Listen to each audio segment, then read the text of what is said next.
हाय, अभी हम लोग पढ़ेंगे मोड ऑफ रिप्रोडक्शन, जो हाउ डू ऑर्गेनिज्म रिप्रोड्यूस में आता है। मोड ऑफ रिप्रोडक्शन, ये तो मोड ऑफ रिप्रोडक्शन दो टाइप के होते हैं। यहाँ लिख लीजिए, रिप्रोडक्शन कितने टाइप के होते हैं? दो, एक सेक्सुअल एसेक्सुअल और दूसरा सेक्सुअल।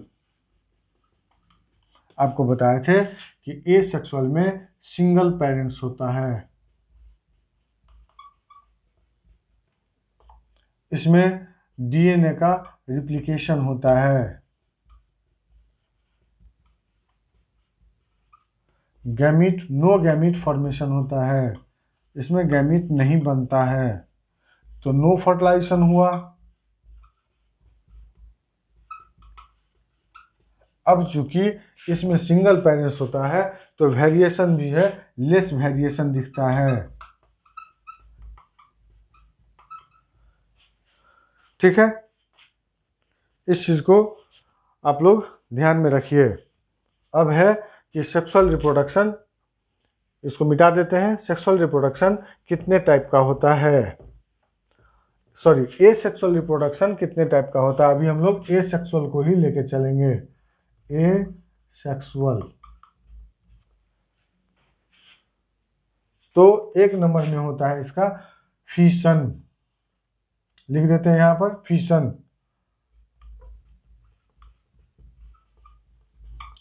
दूसरा होता है बडिंग, तीसरा होता है फ्रैगमेंटेशन, चौथा होता है स्पोर फॉर्मेशन,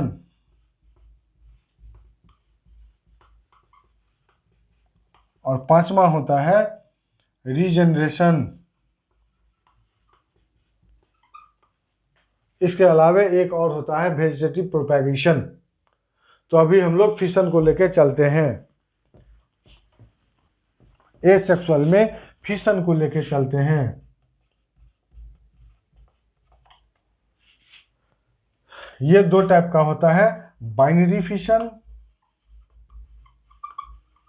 और मल्टीपल फिशन।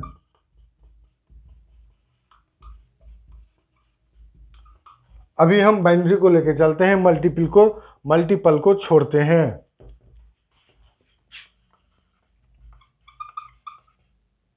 बाइनरी फिशन ये होता है इर्रेगुलर बाइनरी फिशन। नंबर एक में इर्रेगुलर बाइनरी फिशन, दूसरा हुआ लॉन्गिट्यूडनल बाइनरी फिशन, तीसरा हुआ ट्रांसवर्स बाइनरी फिशन। अभी हम इरेगुलर से आगे चलते हैं। इरेगुलर बाइनरी फिशन मीन्स क्या हुआ? बाइनरी मीन्स हमेशा बाई मीन्स दो होता है, तो मतलब इसमें बाइनरी फिशन में हमेशा दो इंडिविजुअल ही बनेंगे। ठीक है, तो अब इरेगुलर मीन्स हुआ कि इसका कोई ठिकाना नहीं है कि किस सिमेट्री से ये डिवाइड कर जाएगा। कहने का मतलब जैसे अमीबा देख लीजिए कि ये अमीबा है, यहां इसका न्यूक्लियस है। ये न्यूक्लियस जब ये रिप्लिकेट करके अगर यहां चला आया तो इसका मतलब इस दोनों में डिवीजन होगा, ये नया बन जाएगा, ये नया अमीबा बन जाएगा और ये पुराना रह गया, ये पेरेंट्स रह गया और ये इंडिविजुअल हो गया। अगर मान लीजिए कि यहाँ नहीं, ये जो है सो न्यूक्लियस यहाँ नहीं रिप्लिकेट करके, न्यूक्लियस अगर यहाँ रिप्लिकेट कर गया तो अभी ऐसे डिवीजन कर जाएगा, या ये भी हो सकता है कि यही जो है सो न्यूक्लियस ऐसे इलोंगेटेड हो जाए और ऐसे ये फिशन हो जाए। तो इसका कोई ठिकाना नहीं है कि इस सिमेट्री में डिवीजन होगा, इस सिमेट्री में डिवीजन होगा, या इस सिमेट्री में डिवीजन होगा। इसलिए इरेगुलर बाइनरी फिशन का सबसे अच्छा एग्जाम्पल हो गया अमीबा। समझ गए।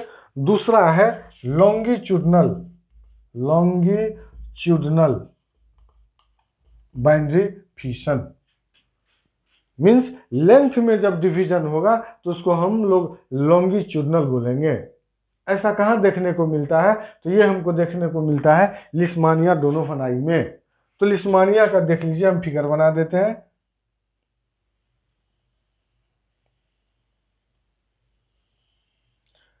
रिप्रोडक्शन के समय में इसका ये फ्लैजला है, ये भी दो हिस्से में बट गया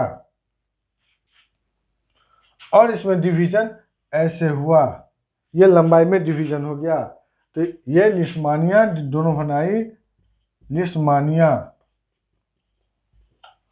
यही एक बुखार होता है कालाजार जिसका ये कारण बनता है। मतलब लिस्मानिया से ही कालाजार बुखार आता है। तो लॉन्गिट्यूडनल बाइनरी फिशन हो गया इसमें लिस्मानिया में। अब तीसरा है ट्रांसवर्स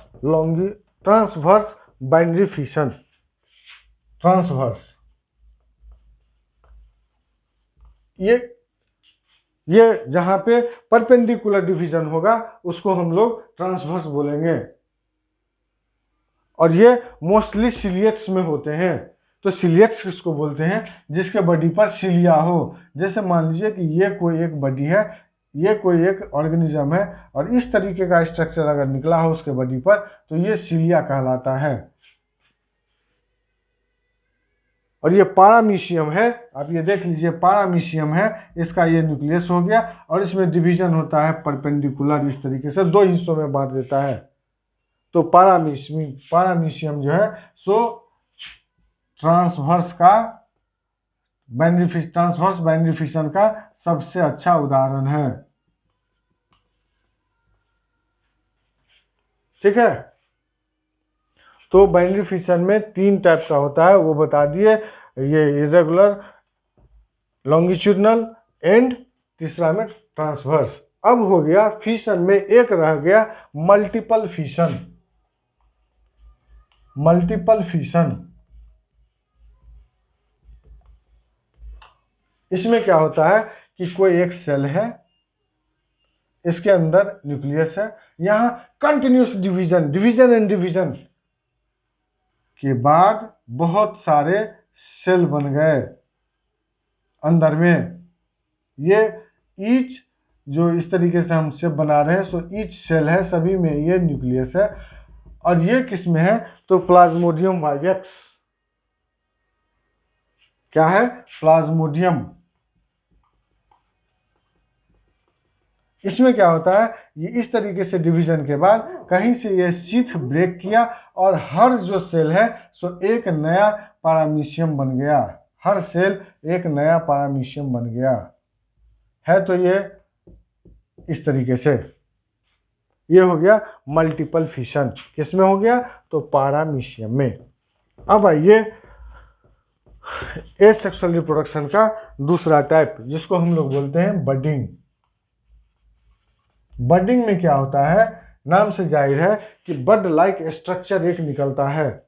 जैसे मान लीजिए कि हम ईस्ट ले लिए, ये एक ईस्ट है, इसको जब ये करना होगा, डिवीजन करना होगा, तो ये क्या करेगा, यहां से एक छोटा सा बड बना लेगा। अब क्या हुआ, ये बड धीरे धीरे, ये पारामीशियम ही है, सॉरी ये जो है सो ईस्ट ही है, और इसमें ये बड थोड़ा और बड़ा हो गया और ये न्यूक्लियस है। बाद में ये जब मैच्योर हो गया तो इस ईस्ट से ये अलग हो गया और इस तरीके से ये एक नया इंडिविजुअल बना लिया। तो इस तरीके से जो बडिंग का प्रोसेस है, शरीर में कहीं बड लाइक स्ट्रक्चर बना और वो बड लाइक स्ट्रक्चर मैच्योर होने के बाद एक नया ये इंडिविजुअल बना लिया। तो ये होता है ईस्ट में, और दूसरा एक होता है हाइड्रा में। ये हाइड्रा है, ये इसके टेंटिकल्स हुए। इसमें क्या होता है कि इसके बॉडी पर कहीं इस टाइप का बड निकला, ये बड फिर उसी तरह ईस्ट के तरीके से मैच्योर हो गया और इसे डिटैच होके हाइड्रा के शरीर से ये बाहर हो गया। और ये बड जो है सो फिर नया हाइड्रा बना लेगा। तो ये बडिंग होता है कहाँ, ईस्ट में और हाइड्रा में, ईस्ट और हाइड्रा में। चलिए बडिंग देख लिया आप लोगों ने। अब देखिए फ्रैगमेंटेशन। फ्रैगमेंटेशन नाम से जाहिर है फ्रैगमेंट में ये बढ़ता है। इसका सबसे अच्छा एग्जाम्पल है स्पाइरोगायरा। स्पाइरोगायरा क्यों बोलते हैं, तो इसमें स्पाइरल शेप होता है क्लोरोप्लास्ट का, जिसके वजह से स्पाइरोगायरा जो है सो ग्रीन दिखता है। ये स्पाइरल शेप देख लीजिए, यहाँ से शुरू हुआ, ये जो देख रहे हैं सो स्पाइरल शेप हो गया। ये एक प्रकार का एल्गी है।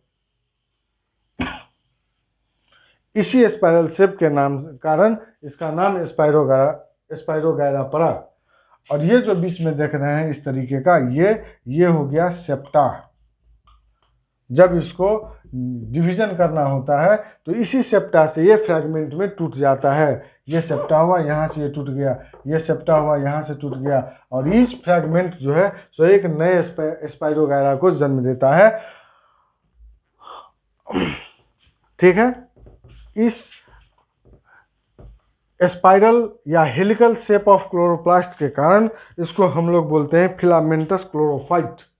ये जो इस तरीका स्ट्रक्चर था इसका क्लोरोप्लास्ट का, इसी की वजह से इसको हम बोलते हैं फिलामेंटस क्लोरोफाइट। तो फ्रैगमेंटेशन हो गया। अब इसके बाद रह गया आपको स्पोर फॉर्मेशन। स्पोर फॉर्मेशन, आप देख लीजिए कि ब्रेड जो बासी रह जाता है, 2 दिन 4 दिन का हो जाता है, तो उसमें फफूंद लग जाता है।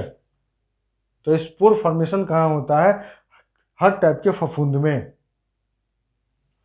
उसमें ये आप राइजोपस को ले लीजिए, राइजोपस, इसका एग्जाम्पल ले लीजिए राइजोपस, जो ब्रेड मोल्ड पे पाया जाता है। यहाँ देखिए ये ब्रेड का सरफेस हो गया, यहाँ से इस तरीके का स्ट्रक्चर निकलता है। जब आप इसको माइक्रोस्कोप में देखेंगे तो इस तरीके का ये स्ट्रक्चर निकलता है।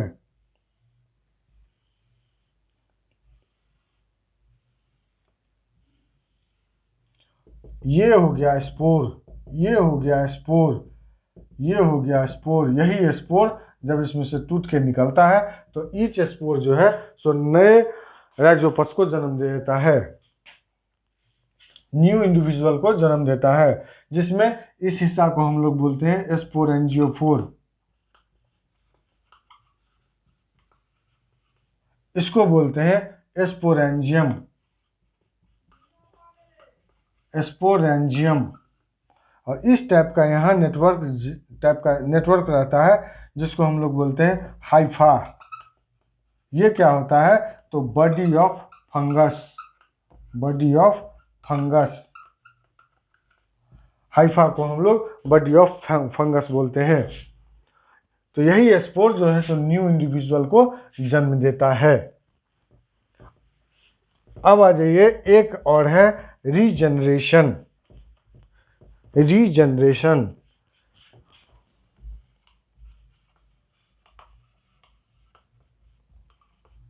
इसमें रीजनरेट होता है। जैसे मान लीजिए कि किसी कोई भी अगर ऑर्गेनिज्म है, उसका कोई बॉडी पार्ट लूज कर गया तो वो उस बॉडी पार्ट को फिर से रीजनरेट कर लेता है।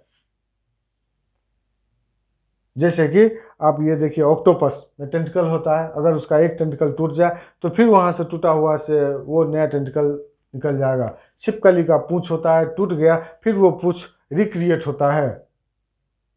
प्लेनेरिया होता है, प्लेनेरिया, अगर इस टाइप का अगर प्लेनेरिया का बॉडी है, यहाँ से ये टूट के अलग हो जाए तो ये रीजनरेट कर लेता है, और रीजनरेट करने के बाद यहाँ एक नया स्ट्रक्चर बन जाएगा, और ये जो है सो फिर न्यू इंडिविजुअल में ये रीजनरेट करके न्यू इंडिविजुअल बन जाएगा। तो ये प्लेनेरिया में देखने को मिलता है रीजनरेशन। इसके साथ ही आपका जो टाइप ऑफ एसेक्सुअल रिप्रोडक्शन था वो खत्म हुआ। अब इसमें एक रह गया वेजिटेटिव प्रोपैगेशन, जो आपको हम नेक्स्ट वीडियो में बता देंगे। Thank you.